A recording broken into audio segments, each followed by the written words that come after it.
This from my heart, though. Being, again, a founding father nerd, the director and writer of The Spirit of 76, a great movie that maybe will get seen now again.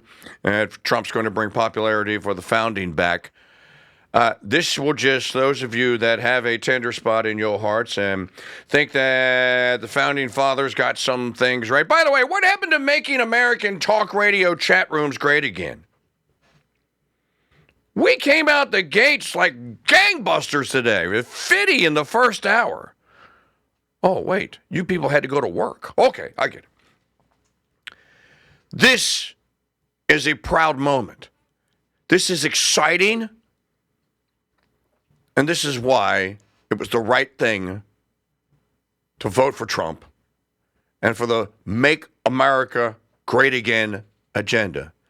This will really, really, if you have that soft spot for Washington and Madison and the Revolution and the Declaration and the story of the Founding Fathers and the founding and all that, this is the over-the-wall grand slam home run out of Yankee Stadium.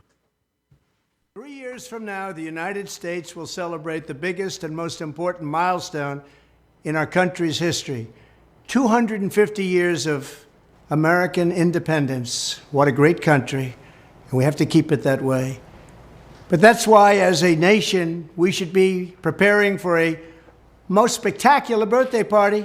We want to make it the best of all time. Here is my plan to give America's founding in 1776 the incredible anniversary it truly deserves. On day one, I will convene a White House task force called Salute to America 250. It will be responsible for coordinating with state and local governments to ensure not just one day of celebration, but an entire year of festivities across the nation, starting on Memorial Day 2025 and continuing through July 4th, 2026. Second, I will work with all 50 governors, Republican and Democrat alike, to create the Great American State Fair, a unique one-year exhibition featuring pavilions from all 50 states. It'll be something. The Great American State Fair will showcase the glory of every state in the Union, promote pride in our history, and put forth innovative visions for America's future. My hope is that the amazing people of Iowa will work with my administration to open up the legendary Iowa State Fairgrounds to host the Great American State Fair and welcome millions and millions of visitors from around the world to the heartland of America for this special one-time festival. Together we will build it and they will come. Third, alongside the Great American State Fair, we will host major sporting contests for high school athletes. These are great athletes, wonderful athletes from fantastic high schools all around the country. These Patriot Games will allow young Americans from every state to show off the best of American skill, sportsmanship, and competitive spirit. Fourth, I will sign an executive order to bring back our National Garden of American Heroes, which we want to build very badly. Commission artists for the first 100 statues to populate this new statuary park honoring the greatest Americans of all time. Fifth, as president, I will invite the leaders and citizens of nations around the world to visit the United States in honor of our 250th anniversary. It's going to be great. America's tourist industry should get ready because we're going to have a lot of people coming. It will be a record year. And finally, and most importantly, I will ask America's great religious communities to pray for our nation and our people as we prepare for this momentous occasion. From the very beginning, America has been a country sustained and strengthened by prayer and by our communities of faith. As we chart a course toward the next 250 years, let us come together and rededicate ourselves as one nation under God. Thank you. Now, I should have known that only people in my Crusader Stadium chat room could find fault with that. And pitch bitches about it and say that things are going to happen and it's going to get screwed up. Man, go ahead and say it, bro. You're the same ones that said he wasn't going to be elected and they're not going to let him be seated. And go ahead. Go ahead and say it. Warms the cockles of my heart. I still have my Bicentennial stamp book collection. I was in 8th grade in 1976 when the Bicentennial came up. You remember the post office had a contest, and they asked for submissions for a Bicentennial stamp, a painting.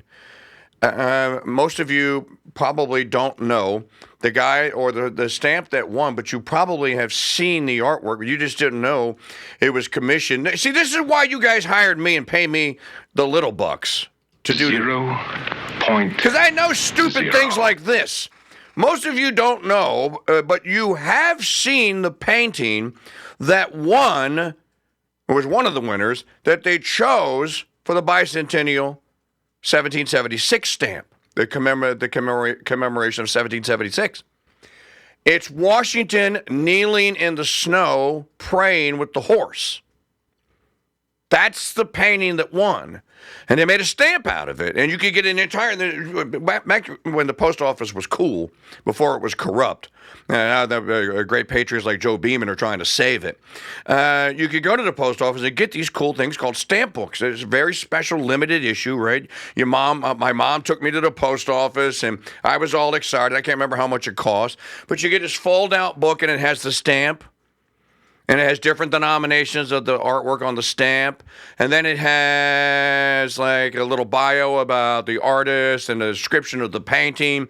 And there's like a postcard in it with the painting and a little bit of information about that. And then there's some Bicentennial history. It's really cool. Well, it sounds to me like he's going to do the same thing. I hope, who doesn't love stamps? Stamp collecting. Stamps are cool. You go rush out to the mailbox. I have a listener that lives in Thailand, and I love it when Doc Jimmy sends me a letter or whatever it is, and I get an airmail Thailand stamp. I get a Thailand stamp, and it's stamped airmail Thailand. And by the way, Doc, I have all of your letters. I have saved every letter you've ever sent me from Thailand. I have all of them. As a matter of fact, any of you that have ever snail mailed me, someday when I die, kids will go through the stuff and go like, what the hell was he saving all this crap for? I saved all my correspondence because you never know who's going to want to read it. That's what Kevin Gutzman told me once. I think this is the most cool and most motivating idea that has happened. Did you hear the part about the statues? And while you were all in there bitching about it and poking how it's not going to work and whoever's going to crash the parades and screw everything up, he was proposing that a statuary park be constructed somewhere and that the commission of making statues of great Americans. Well, I can tell you who's not going to be in those statues. The people in the 1619 Project aren't going to be having statues made of them. The people that are responsible for the 1619 Project aren't going to have people making statues of them. The people that are responsible for Roe versus Wade aren't going to have a statue made about them.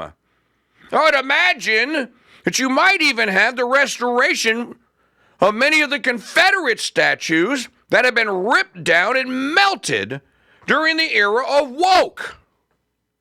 Maybe President Trump thinks it's a good thing to have a statue of General Robert E. Lee somewhere. I do. Maybe Trump thinks it's a good thing to have a statue of Stonewall Jackson somewhere. I do.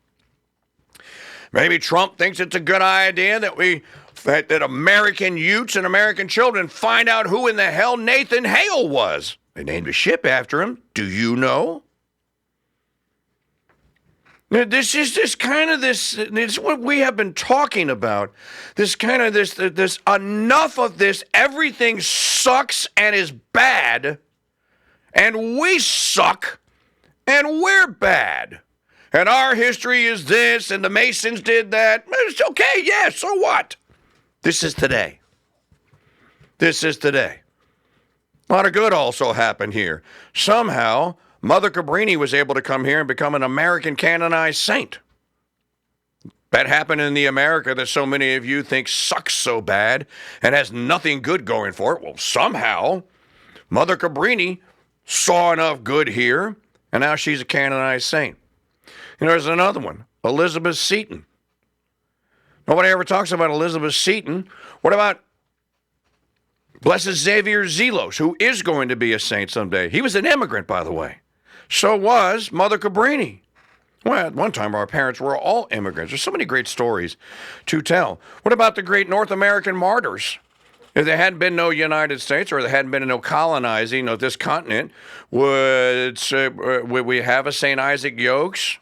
Would he be a saint? Who would have martyred him in France? Will we have a Saint Brebeuf or any of the 5 North American martyrs? Would there be a Saint Uniperus Serus? You know, while you're all out there just finding everything that's wrong, I can counter that and go like, well, I can find things that are right.